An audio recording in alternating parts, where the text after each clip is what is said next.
Hey guys, it's Danny, and today I'm going to show you how to make a classic omelet. Now, omelets are great because they come together so quickly. You can make so many different flavor combos, and they're great for breakfast, lunch, or dinner. So it's definitely a technique that I think every healthy home cook should have in their back pocket. So let me show you how to do this. So the first thing that you want to do is grab an 8-inch non-stick skillet. This is what I refer to as the egg pan. I think every clean and delicious kitchen needs an 8-inch non-stick skillet that's pretty much dedicated just to eggs. So I'm gonna get that heated over a medium low heat. The key to cooking any type of egg is to keep it low and slow. That's how you keep the eggs nice and tender and custardy, and so that they don't get too well done.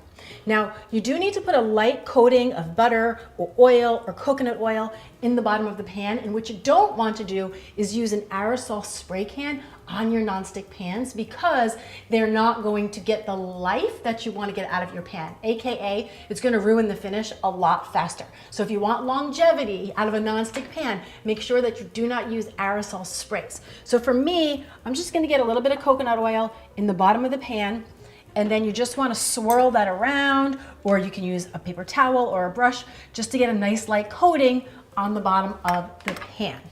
Then I have 2 eggs in my bowl here. I'm just gonna whisk those together, and then we're gonna pour that right in to the pan. And as soon as they get in the pan is when I like to season them.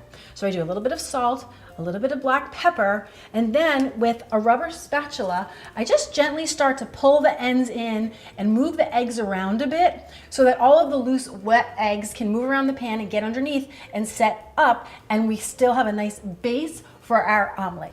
Basically, you're just not letting anybody get too comfortable in one spot. You want to keep them moving, because in an ideal world, these eggs will not brown, right? They'll keep a nice, tender, yellow color and a custardy consistency.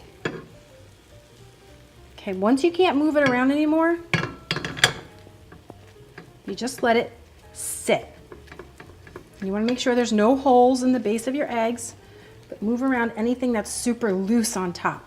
Now, classically, this is going to finish cooking out of the pan. The eggs are going to come to the perfect temperature and consistency once they're exited out of the pan. But if you know that you like your eggs a little extra well done, then what you can do at this point is just pop a lid on for a minute or two, because that's going to help to steam the top of the eggs. The thing is, if you leave it too long, you're going to run the risk of browning the bottom of the pan. So you just have to decide what works for you, okay?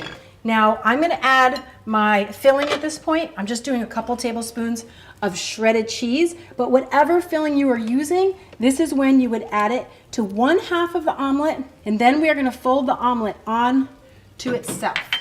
Perfecto. Now, ideally, I'm taking this out of the pan now, and it finishes cooking on my plate. Voila.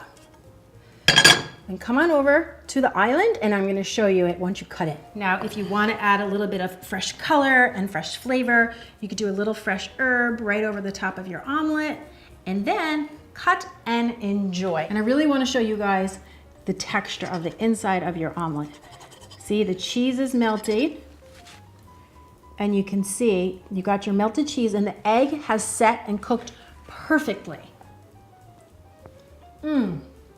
It's fluffy, it's custardy.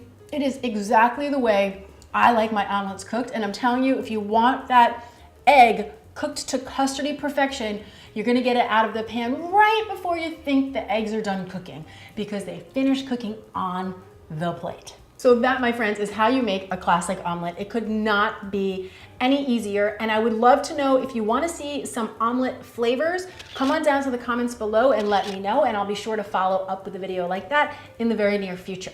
And if you haven't already, do me a favor and take a moment to like, subscribe, and share this video with anybody else you know who wants to make healthy eating easy. Thank you so much for watching. I'm Danny Spies, and I will see you back here next time with some more clean and deliciousness. Cheers!